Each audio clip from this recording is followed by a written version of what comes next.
stones left to people, families who have lost loved ones here. And you will see, not coincidentally, that a lot of them have been left by people in the Netherlands, because I think I told you most of the Dutch Jews were sent here and killed here. Not uncommon to realize that you are walking on bone fragments. That field is still with fragments. You're walking in a cemetery and on a cemetery. At least a revolt happened here and hundreds of thousands of lives were saved because the camp shut down 4 days after the revolt. Even those who didn't break out, the Germans killed them all and tore the camp down.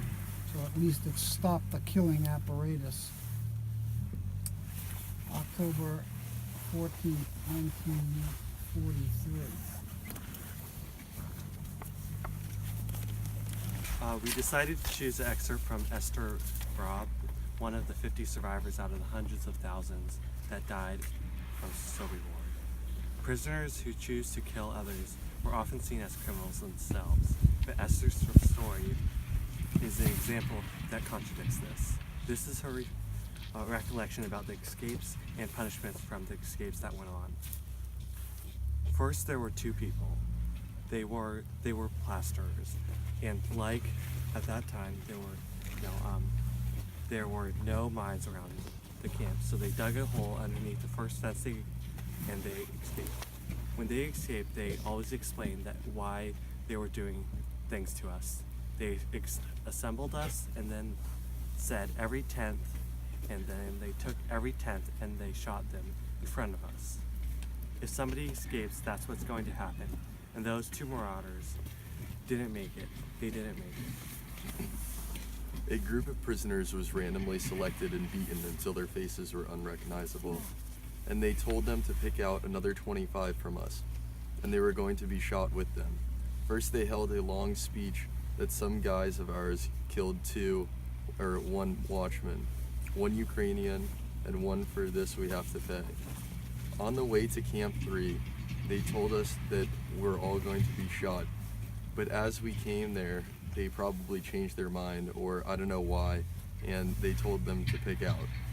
And I can imagine how hard it was on those guys to go over and choose that you have to be killed. I mean, in the morning, he was my friend, and now they have to. It was a difficult time. If not, they said they're going to take 50.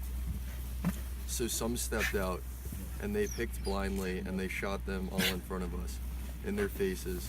They wouldn't have let them and friends all walk over. Whoever he may be, botched or something, another bullet. And these things were so hard on us. Harder than a transport, because here we're like a family. We plan together, we suffer together, we do together, and we hope together. And if you take out such a part from us, it's like tearing out your own heart. It was the hardest part, that you had to go away and pretend again that you didn't see it, or maybe what happened. It wasn't easy. It wasn't easy. I always said to myself, if they would kill me, it would be easier for me than to watch somebody that I knew and ate together and stayed together and suffered together and planned. It was very difficult. It was very difficult.